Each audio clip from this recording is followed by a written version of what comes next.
मैं पहले भी बोल चुका हूं, अगर दुनिया में कोई एक देश है जहां के नेशनल ब्रॉडकास्टर पर डे रामायण आती है तो वो कौन है? दुनिया का सबसे बड़ा मुस्लिम देश इंडोनेशिया। उन्हें प्रॉब्लम नहीं है, यहां प्रॉब्लम है। दुनिया में एक ही देश है जहां का किंग टाइटल होल्ड करता है किंग रामा द 10th। वो कौन है? थाईलैंड। वो भी कोई हिंदू कंट्री नहीं है। दुनिया का एक ही देश है जहां की फर्स्ट लेडी कहती है कि हमारी डिसेंडेंसी भगवान राम से है, वो है साउथ कोरिया। जाके चेक कर लिए, 60% लोग वहां नास्तिक हैं, नो रिलीजन की बात करते हैं। मगर समस्या क्या है, अब आपको इस वाले विषय पे आता हूं। अब यह हमास का जो मामला है, इसका मुस्लिम बनाम गैर मुस्लिम से क्या लेना देना है? जनाब, बहुत साफ बात है। अभी G20 हुआ था, आपने देखा था कि सऊदी अरब के क्राउन प्रिंस मोहम्मद बिन सलमान एक दिन के लिए अलग से भारत में रुके। भारत मिडिल ईस्ट और यूरोप के माध्यम से एक फ्रेट कॉरिडोर बन रहा था जो व्यापार के लिए महत्वपूर्ण भूमिका निभाएगा, जिसमें की था हाइफा बंदरगाह जो कि इस्राएल का था। अब चूंकि यूनाइटेड अरब अमीरात ने मान्यता दे दी थी, इस्राएल से संबंध स्थापित कर लिए थे, सऊदी अरब बनाने की स्थिति में आ गया था। सऊदी अरब सुन्नी है, ईरान शिया है।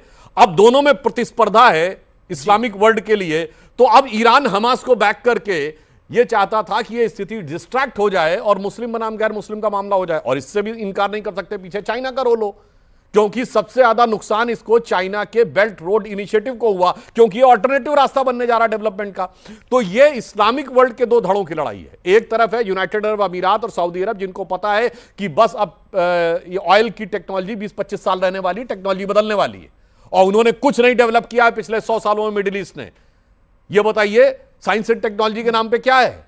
अभी कोरोना हुआ था, 56 मुस्लिम देशों में एक देश बताइए जहां की फर्स्ट स्टेज ऑफ वैक्सीन का भी ट्रायल हुआ हो। नहीं, हाँ, टेक्नोलॉजी के नाम पे न्यूक्लियर बम बनाने के लिए भागते हैं, न्यूक्लियर मेडिसिन के लिए आपने कहीं देखा होगा। तो अब उनको समझ में आ रहा है कि 20-25 साल बाद हमारा क्या होगा अगर हम डेवलपमेंट नहीं करेंगे टेक्नोलॉजी पे। दूसरी तरफ एक मुस्लिमों में वो विचारधारा है जो मिडिवल एज माइंडसेट बनाना चाहती है, मार दो, काट दो, बच्चों को मार दो, महिलाओं के साथ ये कर दो। तो भाई मुझे तो ये समझ में नहीं आ रहा है, ये इन दोनों की आपस की लड़ाई में ये गर्दा यहां क्यों उड़ रहा है, हिंदुस्तान में क्यों उड़ रहा है? और ये जो बीमारी है हिंदुस्तान में, ये जो सेकुलर बीमारी है, सेकुलर बीमारी नहीं है, ये सेकुलर बीमारी आज से नहीं है, ये 100 साल से है। ये 100 साल से, कॉन्स्टिट्यूशन बनने से पहले से नहीं है। जिस जमाने में फर्स्ट वर्ल्ड वॉर के बाद टर्की में खलीफत खत्म हो गई थी, तो मुसलमानों का खलीफा रिस्टोर हो, उसके लिए कांग्रेस ने खिलाफत आंदोलन का समर्थन किया। विवेक जी, आप ही के पास आ रहा हूं। मैं एक मिनट, एक लाइन पूरी कर दूं, परमिशन हो तो? इन्होंने चूंकि कह दिया, अब सुनिए बस एक लाइन में।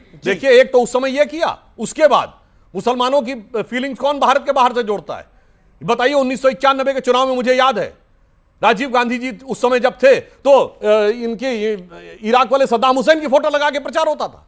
2005 के बिहार के चुनावों में ओसामा बिन लादेन का बहुरूपिया बना के चुनाव प्रचार होता था। ये कौन है जो मुसलमानों की फीलिंग सिर्फ अपराधी, आतंकवादी और विदेशियों से जोड़ता है? सेकुलरिज्म का कौन सा चोला है जिसपे राम नाम पर तो गर्दा है और आतंक पे पर्दा है? और ये आज से नहीं, 1990-91 के दशक की बात करी सुधांशु त्रिवेदी ने। 2005 में तस्वीरें हमारे पास है, लालू यादव बगल में ओसामा बिन लादेन का रेप्लिका बिठाकर घूम रहे हैं और दिखा रहे हैं। क्या हिंदुस्तान का मुसलमान ओसामा बिन लादेन पे वोट देगा या अब्दुल कलाम, अब्दुल हामिद पे वोट देगा? ये निर्णय करना है। और राम, अगर भारत जीत रहा है और वहां पे जय श्री राम का नारा लग रहा है, तो वो हेट कैसे है? उदयनिधि स्टालिन सनातन को इरेडिकेट करने की बात करते हैं, वो हेट नहीं नजर आता, लेकिन जय श्री राम का नारा हेट नजर आता है। गाजा के योद्धाओं को समर्पित कर रहे हैं अपनी सेंचुरी, वो हेट नहीं नजर आता।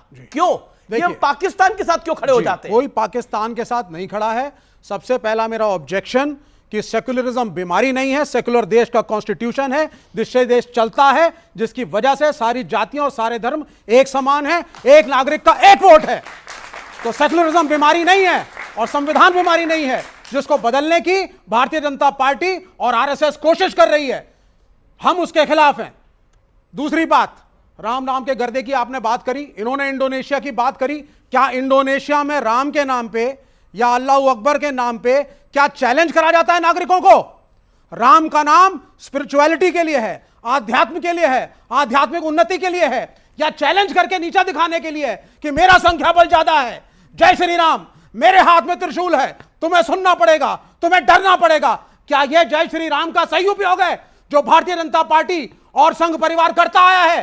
बंगाल के चुनाव में हमने यही चीज देखी, और यहां इसी जहर को पब्लिक के अंदर घोला जा रहा है, रोज घोला जा रहा है कि माइनॉरिटीज को धार्मिक नारे लगा करके चैलेंज करिए। वन सेकेंड ह्यूमिलिएट करिए। ये आपने कैसे बोला कि मिनॉरिटीज को जय श्री राम का नारा दिखा के नीचे दिखाइए? पाकिस्तान का क्रिकेटर, पाकिस्तान अगर टीम हार रही है तो इससे मिनॉरिटीज का क्या लेने देना है? क्या हमारा देश का मुसलमान नहीं चाहता पाकिस्तान को भारत हराए? जवाब दीजिए, क्या हमारा देश का मुसलमान नहीं चाहता पाकिस्तान की टीम हार के जाए? आप पूछ के देखिए, मुझे ऐसा लगता है कि एक एक मुसलमान चाहेगा कि पाकिस्तान हारे भारत से। सुनिए, पूछे एक सेकंड नहीं। आपको क्या लगता है, भारत की टीम को अगर पाकिस्तान की टीम को अगर भारत हराएगा तो क्या उसमें तो भारत में है? कलकत्ता में भी तो जय श्री राम के नारे लगते हैं, तो गुजरात में भी तो जय श्री राम के अगर नारे लगते कलकत्ता हैं। में नहीं लगेंगे दिल्ली में तो मस्जिदों गाजा के में बाहर लगेंगे जय श्री राम के डीजे नारे। बजा करके हनुमान जयंती के दिन जय श्री राम के नारे ही तो लगाए गए थे ना जहांगीरपुरी में। भूल गए आप उसको? वो पाकिस्तान है जहांगीरपुरी, कलकत्ता पाकिस्तान में है। किस दिन? हनुमान जयंती के दिन। हनुमान जयंती के दिन जय श्री राम नहीं लगा सकते? क्या कहने का मतलब है आपका? अच्छा, मस्जिदों के बाहर जब श्रीनगर में बिना परमिशन के उस प्रोसेशन को लेकर के गए, लंबा बोला आपने। जो चेंज के ऊपर अलाउड नहीं है तलवारें, वो लेकर के गए और वहां पे एक तरीके से चैलेंजेस किए गए, लॉ एंड ऑर्डर की मशीनरी को खराब करने की कोशिश की गई। क्या ये राम के नाम का सही उपयोग है? ये राम के नाम का सही उपयोग है? Vivek ji, respect the time. Okay Sudhanshu, Hanuman Jayanti पे राम जय श्री राम के नारे में जवाब देता हूं। मैंने कहा सेकुलर बीमारी, सेकुलरिज्म बीमारी नहीं, जैसे खाना खाना बीमारी नहीं है, घटिया खाना खाना बीमारी है, उससे बीमारी हो जाएगी, इसलिए मैंने वो बात कही। अब इन्होंने जो बात कही तो मैं बिल्कुल कहना चाहता हूं, क्यों भूल गए इस देश में? कश्मीर में हर जुमे की नमाज के बाद एक भीड़ निकलती थी अल्लाह अकबर का नारा लगाते हुए और किसी भी इंस्पेक्टर अयूब पंडित को कत्ल कर देती थी। तब वो नहीं था कुछ। याद करिए 2012 में मुंबई का आजाद मैदान, तो आप यूपी का यूपी का इलाहाबाद, यूपी का लखनऊ, पूरे देश और ये बताइए अमर जवान ज्योति जो तोड़ी गई एग्जांपल दिखा करके देश के मुसलमानों को विक्टिमाइज करेंगे सुधांशु त्रिवेदी। देश के मुसलमान पूछे ना इनसे। अरे भाई, मुझे बड़ा आश्चर्य लगता है, ये कम्युनिस्ट पार्टी वाले बोलने लगते हैं जिन्होंने अपने देश में तोप लगा के मस्जिदें उड़ाई हैं। हम भारत की बात करिए, चाइना में उड़ाई है। भारत की बात करिए, क्या करें? भारत की बात करो, भारत की बात करो। अभी बता, ना चाइना, ना यूरोप, ना America, Bharat, talk of India. Okay बोल चुके इंडिया। मैं सबसे सुधांशु क्विकली अपना मोबाइल चेक करिए, जो करोड़ों दर्शक देख रहे हो, इनकी पार्टी का नाम है कम्युनिस्ट पार्टी ऑफ इंडिया। तो भारत की कम्युनिस्ट पार्टी, भारतीय कम्युनिस्ट पार्टी नहीं, ये मल्टीनेशनल की इंडिया ब्रांच है।